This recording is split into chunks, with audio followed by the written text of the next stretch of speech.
Johann, Sebastian and Jerome have completed their journey. London's landmarks may never look the same again.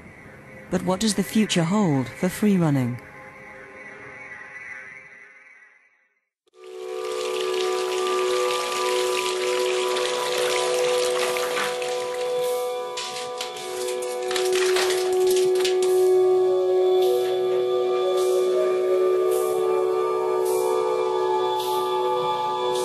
After their massive physical exertion, the boys are recovering from what seems like the longest day of their lives.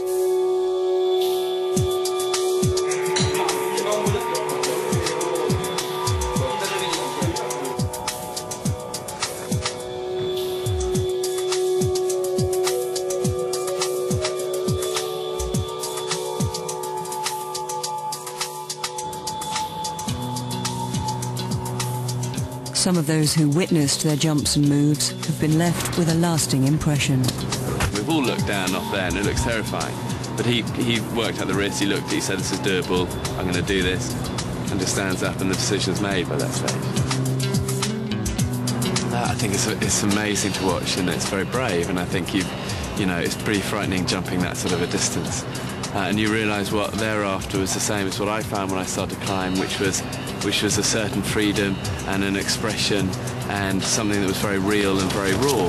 And you know, I think that's the real appeal to what they're doing. And there's that lovely quote by Blake who says that great things happen when men and mountains meet. And I think what that quote says is, it says when you take people out of the ordinary, you create something magical.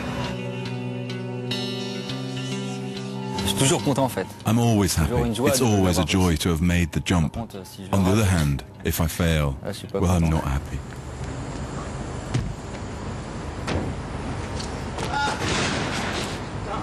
Jerome's fall during the making of this programme fortunately caused only minor injuries.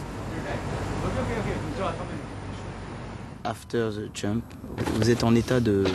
jump, you're in a state of... You feel a surge. I don't know how to explain it. It's the happiness of creating something, achieving something, and doing it well. There is a sense of accomplishment. You succeeded in everything you planned. Once you get up, well, it feels great.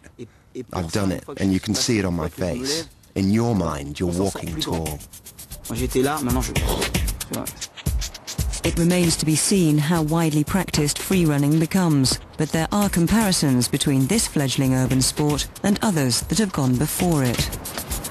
In many ways, the future of free running could be the future of skateboarding and inline skating and of extreme BMX riding.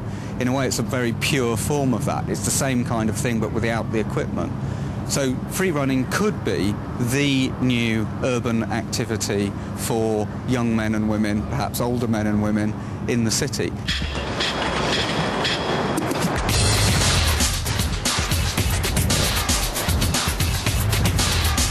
At the beginning, skateboard was a way to move differently in our environments. So I think skateboard and free run has that point in common.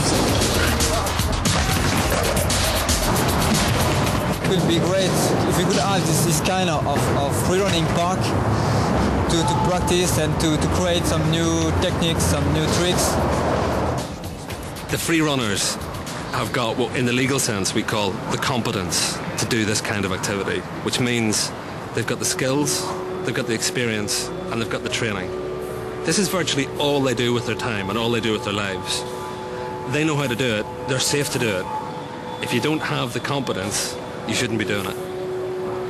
So don't. Free running is a dangerous and extreme activity. If it is ever going to become accepted, even as a specialist sport, Sebastian and his team must look to the history of other dangerous activities, such as scuba diving, to find a way to regulate its development. We want to make the free running as a real sport, because it's a real sport. This is the most easy sport we can practice. It's like the running, you just need your shoes and a short and t-shirt, and that's it. That's why the vision we have for this sport is to make it safe and make it a real sport, respect environment, respect privacy, because this is a very big problem today. So we wanted to put this all together in certification program that form, some instructor, and those instructors will be, in charge to deliver this message and this certification. As well as being an exhilarating experience, the free runners' performance in London also begs the question, what's a city for? I think they're quite extraordinary. I think not only do you see what they do in an extraordinary way, they actually make you focus on the buildings in a strange sort of way as well. I think to see that handstand, you're just taking in a view of London which you can walk past many times a day without really taking account of. I'm sure there's all sorts of other people waiting in the wings to come in and corrupt our spaces in all sorts of different ways that we haven't even thought of yet.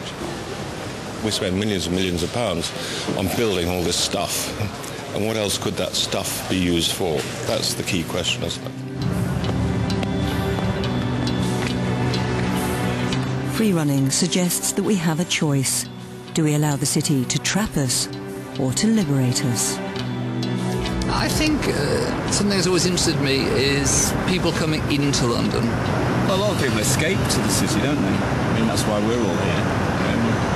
We're just attracted to this big, lively, vibrant part of the country. Cities have always been places of escape. When they bed down, when they cease to be that, when the tram lines become too settled, when everything is too stereotyped, that's when a city starts to die.